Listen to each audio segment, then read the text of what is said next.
Happy 2022, everyone. Thanks for tuning in to part 2 of my episode 8 Wheel of Time review. This is, with every passing episode, it doesn't make any effort to swerve back into a lane that it belongs in. It just keeps driving into the ditch, up over the ditch, into houses. Nothing is pulling this back to resemble the story. You know, I had a lot of time to think while I was driving 1,200 miles back from where I spent Christmas back to Texas. And I have come to a place where I'm going to talk about it on a live stream very soon, why I believe people like Rafe Judkins were deliberately put into the roles that they were and knowingly were set up to do exactly the type of travesties like Wheel of Time turned out to be. Let's get into episode 8, part 2. All right, we're going to pick it up from the terrible choice of characterization of Min having her vision of magical bullshit Nynaeve bursting into flames on her face and soldiers running around the bar that Min never worked at. What does all this have to do with Robert Jordan's story? Well, this is an opportunity for intersectional feminism to steal glory from a male character in the books. Why? Well, because Nin, Egwene, Loyal, Perrin, they should have all been in the Blight along with Rand, Moiraine, and of course, Lan. But the scene helps set up a absolutely idiotic and inexplicable battle, if you want to use that word, at the end of the episode. Which again, brings us back to Rand and Moiraine alone in the Blight. It's fascinating because Rand first says Egwene and then says Perrin. He's worrying about those two in particular, which I think validates a very interesting theory that my wingman OBG70, who I livestream with, came up with and we talked about a few days ago. What is that theory? It is that a love triangle is going to occur between Rand, Perrin, and Egwene. But maybe not the way you'd expect. We'll have to wait until season 2, but that's where I'm going to place my money. Because if it's one thing agenda-driven intersectional neo-Marxism likes to do in subverting our expectations, is to utterly destroy what they call heteronormative characters and relationships and interject their own juvenile, emotionally stunted need to project their own values on someone else's beloved work. Which has you asking the question everyone seems to be asking. Why don't they just make their own thing and put their stories into it? Well, the answer has been said over and over again, and it's quite simple. No one would tune in and watch anything original by these people. That's why they hijack intellectual properties like Star Trek, Star Wars, Doctor Who, Ghostbusters, you name it, and then slam ideology and agenda in, and then use that as a shield when you don't like their mediocre property. It's really simple. It's really old, too. Back to Rand and Moiraine in the Blight. Of course, the only thing that's going to save Rand's friends is for him to confront the Dark One himself at the eye of the world. What? Speaking of which, oh God. This show's version of Lady Amalisa is part of the consistent bad of Rafe Judkins and those hacks in the writer's room. Lady Amalisa does nothing but break Agelmar's balls. Why? Because, remember, men can only be stupid or evil. And in this case, Lord Agelmar is stupid. He's prideful. She needs to emasculate him in front of his best friends as they walk down a hallway because it's his fault that he didn't ask the Aes Sedai for help. Which is, of course, all bullshit. None of this is from the books. none of it is even close. Decisions like this with Amalisa and overpowering her, hell, giving her any power at all. She simply attended the tower. She was not an Aes Sedai like they made in the show, but every woman has to be super magical bullshit in Rafe Judkins' world. Why? Well, he says he's a male feminist, which if I were a woman and I heard a man say that, I would run the hell away from them. After 8 episodes of this insanity, this depraved deconstruction, every one of these things were done knowing how bad it would be received by the audience, particularly by fans of the book, who by the showrunner's own admission, and I'm paraphrasing, was not who the Wheel of Time adaptation was made for. No, if you love this series and you've read it at least all the way through once or read several of the books many times, Rafe didn't care what you thought. You were not who he made this show for. The audience that Amazon was going for were people who maybe had read a book or part of a book, or had never really seen a fantasy show before. Makes absolutely no sense, does it? While they can say that, let's look at results. The Wheel of Time as an intellectual property has been spoiled. If you never read the books and you watched this trash TV show, there's no reason you would ever pick up that book series, is there? I don't know. I'm going to speculate here and add it to the long list of other things like Star Wars, Star Trek, Doctor Who, hell, Marvel Phase 4. Ask yourself, could all of this be deliberate? It's worth considering.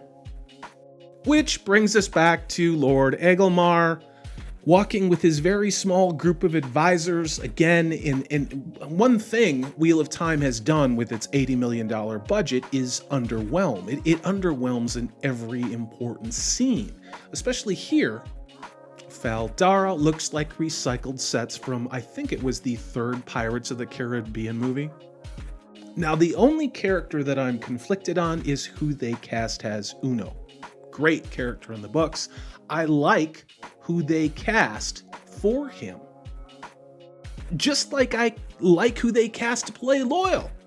They would have not had him look like Tina Turner in Frankenstein had a baby. But it's too little and too late. One minor character in this production isn't going to save it. Blah, blah, blah. They have Egelmar making a very bad military tactical decision. But of course, this show, why would any of those people in Rafe Judkins' writer's room know anything about military tactics, especially those of infantry involving hand-to-hand combat, let alone arguably medieval era tactics? I'm going to speculate and say every air quotes creative in that room, they've probably never even played with a Nerf gun. And what's worse, the steward, the general of these troops, is moving down to that ridiculous wall they have stuck in the gap. This is yet more inexplicable, lazy, sloppy story writing, bullshit, intrigue, where it doesn't belong. What am I talking about? I'm talking about what this show did with the Horn of Valere. That artifact is so important. If you've read the books, you know what happens and what it saves in the future books. You also know who found it, where they found it. Now, we can think about the Horn of Valere as a terra angril because it serves only one certain purpose. Physically, it is a plain, curved golden horn with beautiful silver script on it, which in the old tongue reads, "The grave is no bar to my call." The entire reason for its making was to summon the heroes of the ages from their graves. And prophecy also says that it will be absolutely needed during the last battle. This object was described by Suan Sanche, the Amerlin in the books, as being able to call forth the heroes for whoever will play it, will blow it, whether they fight for the side of good or for the dark one. However, Arthur Hawkwing challenges that and corrects it. When the horn of Valar is blown, it will only bring forth heroes that will follow the dragon banner. An outcome also of blowing the horn, of summoning the heroes, is that whoever does that will be linked to the horn until he or she dies. And that if anyone else attempts to use the horn, the heroes will not appear for them. Now, why did I spend all this time going back into the details from the books? Well, because it's important to understand what Rafe Judkins did in putting it in Fal Dara was, of course, to mutilate Robert Jordan's story. It will be safe to say that when the Horn of Valar is blown in the future, that Rafe Judkins will screw that up as well. So where really was the Horn of Valar? Actually, 3,000 years before Robert Jordan's story starts, the Aes Sedai decided to construct what in the books is called the Eye of the World.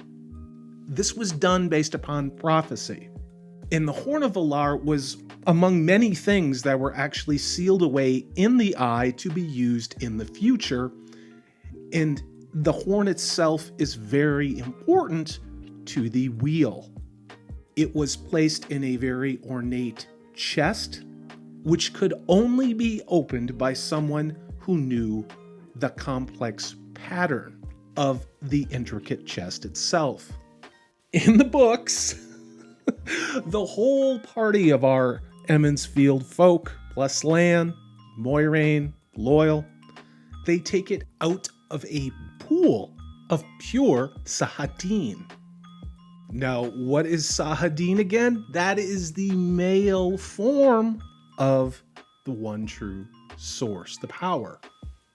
As a matter of fact, I believe, though it's not explicitly said in the books, that it being contained in this pool of the pure male version of the one source was to prevent anyone else, especially female Aes Sedai, from accessing it.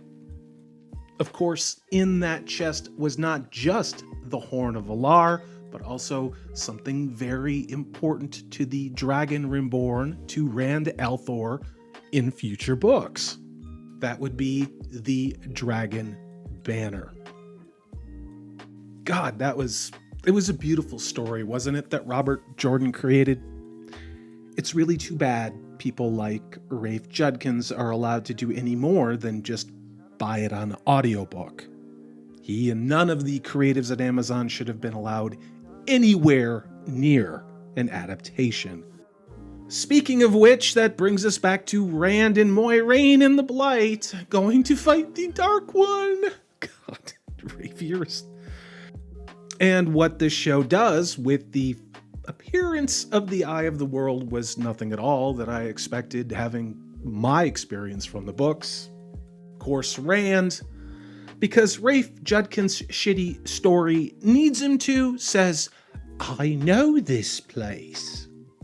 Which has Moiraine concerned, but not me, because I've seen nothing in Rand's development as a character through 7.5 episodes that would mean any of this has any value at all. You said that anyone who goes with the dragon to the afterworld will die. Does that include you, Moiraine? Why did they make all of this crap up? I said it in a live stream a couple of nights before I recorded this video, but if Rafe had pulled it together, even marginally, for a season finale and stuck true to the books, it would have meant So much to the few people left still watching it, I guess. But it's not that I gave him a chance. It's just that part of me really hoped that he was, in my opinion, not as big of a ideologue and talentless hack as I feared he was. But this creative team never ceases to amaze me. And speaking of contrived narratives, we see Lan racing through Dagobah to try and catch up with his Aes Sedai. Because if it's one thing they can do and know how to do, it's create cheap tensions, cheap payoffs, nothing that requires any complex character or story building. And of course, because no one in that writer's room knows anything about hunting, about tracking, they have Lan just stomping all over everything. It's ridiculous. Remember that scene with Nynaeve telling Lan, like, I know a little secret. I know how to track your Aes Sedai, even though you've been with her for decades. Well, here we are in the Blight. There is no tracking. There's no tell. And Rafe manages to take about 1.5 seconds of screen time to have Lan look at the not 7 towers of Malkir, which is, of course, not looking the way it should be. Oh, God. We go back to Lady Amalisa and Agelmar. Agelmar's putting on his armor. And I'm trying to understand whatever bullshit allegory Rafe Judkins is trying to work into the scene, because if instead of wearing the gloried, much better, nearly plate armor of his ancestors, Agelmar wears his not so good armor. If I were gonna guess, I'd say this is some type of bullshit separating from the past thing that is woven into this bullshit story. And apparently in this, air quotes, adaptation, Agelmar is taking all the men out of the city to go and die with him. And then the women, and he says this explicitly, will be the ones to hold the city against the Trollocs. I don't have words. I don't understand. And all of this bullshit with Amalisa saying that this is 5 times the threat than the city's ever faced before. Where did they pull that out of their ass? Rafe, I'm on Twitter. DM me. Tell me where you got that from. I would love to understand this entire scene and what it means.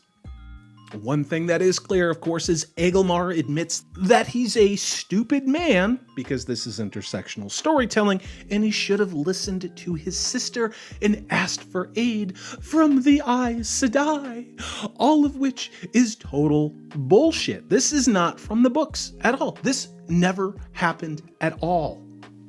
Blah, blah, blah, the whole world is gonna burn and the Dark One is waking, and this is not Agelmar from the books.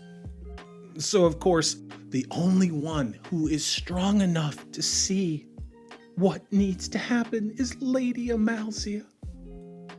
Don't you get sick of it after a certain amount of time in that writer's room being so predictable? Couldn't you just maybe make one male character be strong, smart, capable, reliable? That brings us back to Rand and Moiraine in the Viney Cave, which is supposed to apparently be the Eye of the World, where the Dark One lives in this adaptation. Throughout this scene, I kept expecting Darth Vader to step out like this was The Empire Strikes Back, and Rand to strike him down and have the Darth Vader mask show Rafe Judkins' face.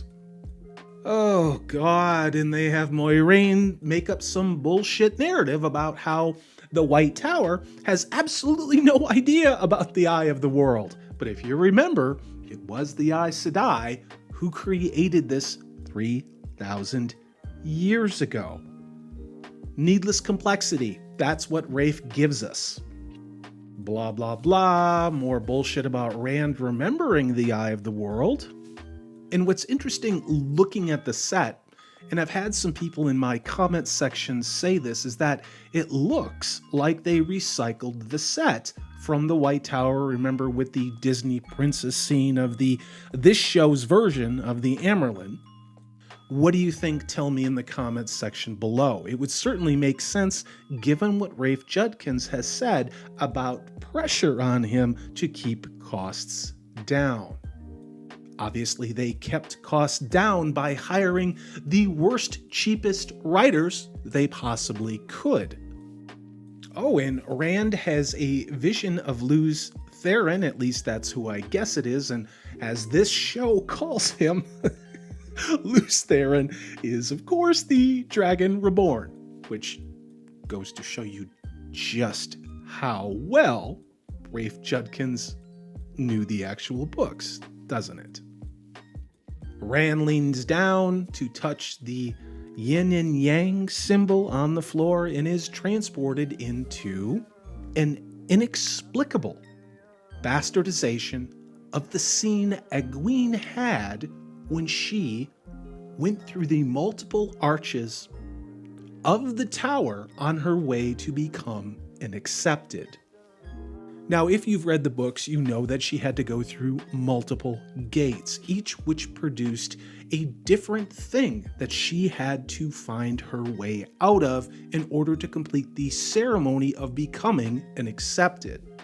One of those dreams, one of those altered states, different planes, had Egwene married with children in a cottage back in Emmons Field. And in the books, Egwene was so happy, and she was so at peace to be this stay-at-home mom on a farm with her husband, whom she loved a lot. And it was very difficult in the books for Egwene to want to leave her children and pass through the gate back to the tower. Obviously, given this show's fixation on intersectional feminism in identity politics, they were never going to give that to Egwene. They force it on Rand, which is what we've gotten here. It just goes on and on and on. In all fairness, I actually loved the CG cabin and farm that they had. I would actually go live there in a minute. So kudos to the CGI people for making me want to be where the character of Rand is for the only time in 8 episodes. Of course, back in the, air quotes, real world, Moiraine is trying to wake up Rand.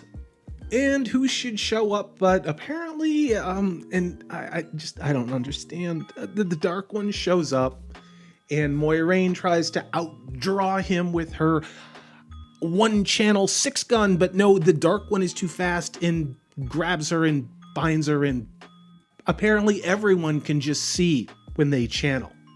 If you remember from the books, only women could see other women channel. They could not see when men channeled. And conversely, men could not see women channeling, which is what made Aes Sedai so dangerous.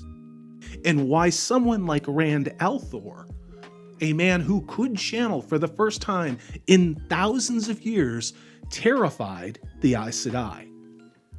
Now, in this scene, it would appear that, again, the writers, God damn it, the writers have the Dark One seem to sever Moiraine from the one true source. It's oh God. That's not how severing works. Well, we jump from there to, again, Fal Dara, which is, again, of course, in the wrong place. This should be an alpine, mountainy, snowy, pine tree-like place, not the freaking Mummy set. And there are the fighting Uruk-hai. No, wait, the Trollocs, all clamoring to do what they don't actually do. And fascinatingly, they have mounted cavalry in entirely inappropriate armor without helms. I don't understand anything. Then they have this little mini micro army sounding a battle cry, not actually seeing their enemy, to then race to this wall in the gap. We then jump to all those strong independent women setting up ballista back in the city. Of course, Rafe Judkins deliberately shows all the old white guys aren't good enough or strong enough to protect the city, just the women and children. And you know why. Intersectional feminism. And they continue the narrative destruction with Lady Amalisa saying that any woman who can channel in the city should come to their aid.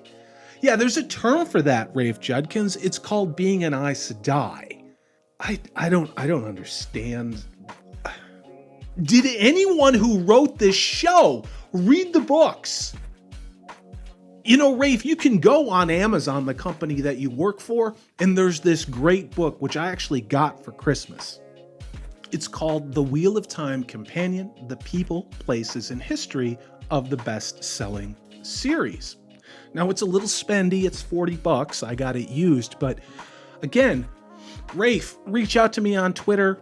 I'm sure they didn't pay you a lot based upon the quality of what we've seen in this adaptation. I would be more than happy to provide you one. So when you make that second and third season, it actually looks like Robert Jordan's story.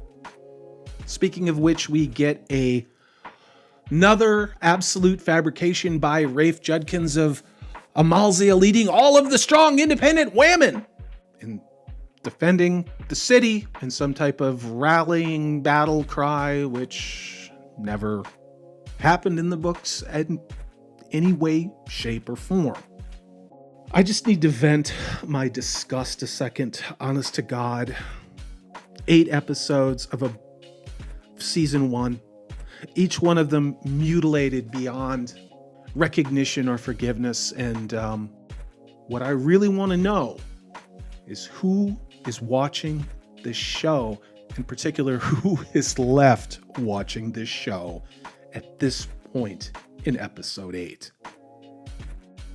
That then dumps us to, I don't know what it is, where the hell this even is. Is this the throne room for Agelmar? They start busting the floor out to find, yes, you guessed it, the wrong thing in the wrong place yet again. The Horn of Valere is hidden under a chair in Fal Dara. Well, in yet another Captain Obvious moment from the creatives in Amazon, this is why we got that whole Paden Fane coming through the ways. God, I hate this fucking show.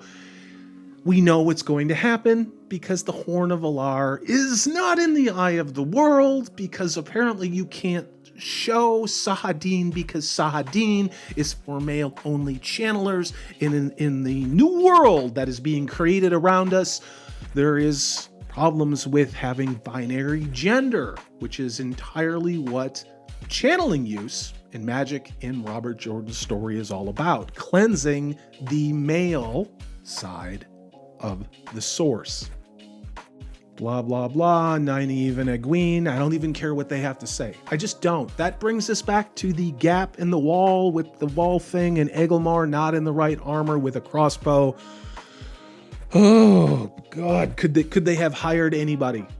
Anybody at all with warfare experience, especially they could have hired people from Renaissance fairs and gotten a better result than what we see on screen. All the Trollocs are just standing around, just waiting for something to happen. And in my opinion, Rafe steals yet another thing from the Two Towers. Remember that? When Theoden is facing all of the Uruk-hai in the rain, and the Uruk-hai start banging their shields, and then someone shoots an arrow and the attack starts. Well, imagine, if you will, a bad middle school play version of that, and you will overestimate the quality of what we got from Rafe Judkins' adaptation. Blah, blah, blah. Apparently putting windows on the first floor of your wall to keep out enemies makes sense.